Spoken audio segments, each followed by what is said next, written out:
Code का कोई जिक्र है? अब मैं ड्रेस कोड की आपकी बात करता हूं। ड्रेस कोड का भी जिक्र है एक संदर्भ में। हिजाब शब्द आप बार बार यूज करते हैं और हर अखबार यूज करता है। मुस्लिम कानून की किताबें हिजाब शब्द इस्तेमाल करती हैं। हिजाब शब्द कुरान में 7 बार 7 टाइम्स इस्तेमाल हुआ है और कहीं भी उसका वो महिलाओं की वेशभूषा के संदर्भ में उसका प्रयोग नहीं है। फिर किस लिए है? मैं तो आभारी हूँगा अगर ये लोग मुझे कोई संदर्भ बता दें जहाँ, मैं चैलेंज नहीं कर रहा हूँ, मैं रिक्वेस्ट कर रहा हूँ, मुझे बता दें कि हिजाब का शब्द कहाँ महिलाओं की वेशभूषा के संबंध में प्रयोग हुआ है।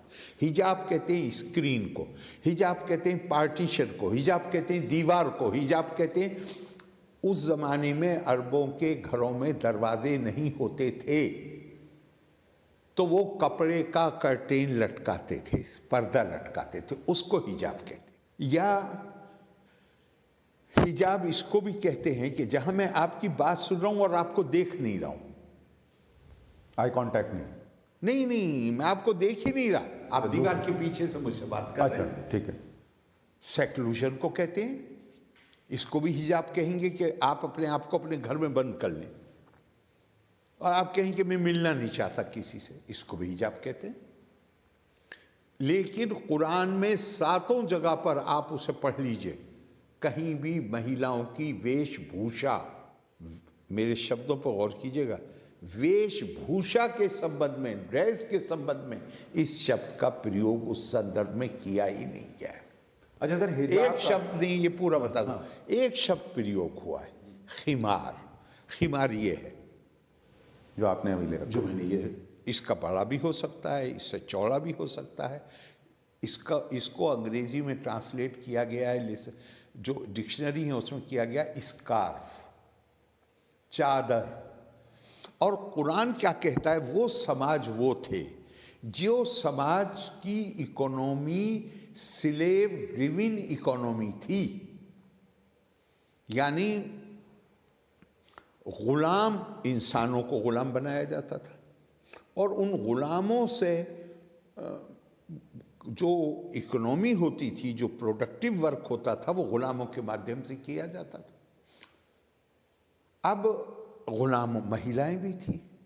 गुलाम महिला एक गैर जिम्मेदार किस्म का आदमी ये समझता था कि ये तो गुलाम महिला है, कि किसी की भी गुलाम हो, वो उसका कपड़ा भी खींच लेता था, वो उसका हाथ भी पकड़ लेता था, वो उसको के साथ बदतमीजी भी करना अपना हक समझता था।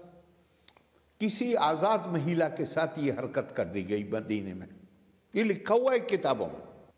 मामला लड़ाई तक पहुंच गया। अब इस बदतमीजी करने वाले आदमी ने ये प्ली ली, उसने ये आर्गुमेंट दिया, मैं इसको गुलाम लड़की समझा था, मुझे ये मालूम नहीं था कि किस परिवार की है, मैं इसको ये समझ रहा था कि स्लेव गर्ल।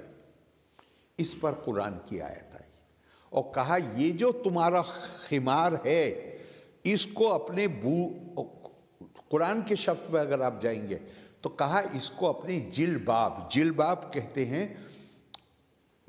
आप जो ऊपर पहनी हुई उसको कमीज कहा जाता है।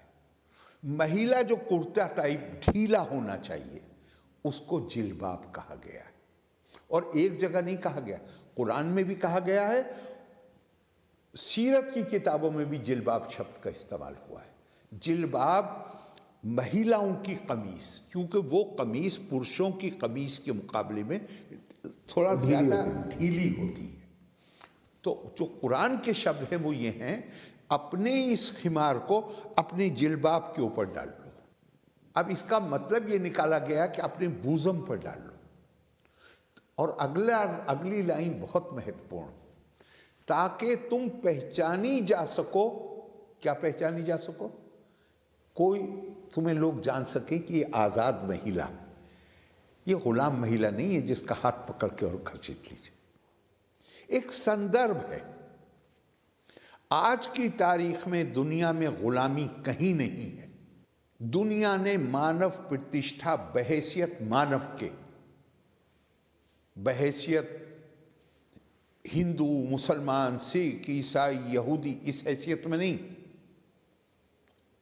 मानव को मानव की हैसियत से वो प्रतिष्ठा का अधिकारी है। ये दुनिया ने यूनाइटेड नेशंस ह्यूमन डिक्लेरेशन के आधार पर स्वीकार किया है, दस्तखत किए हैं। आज वो कॉन्टेक्स्ट भी खत्म हो गया।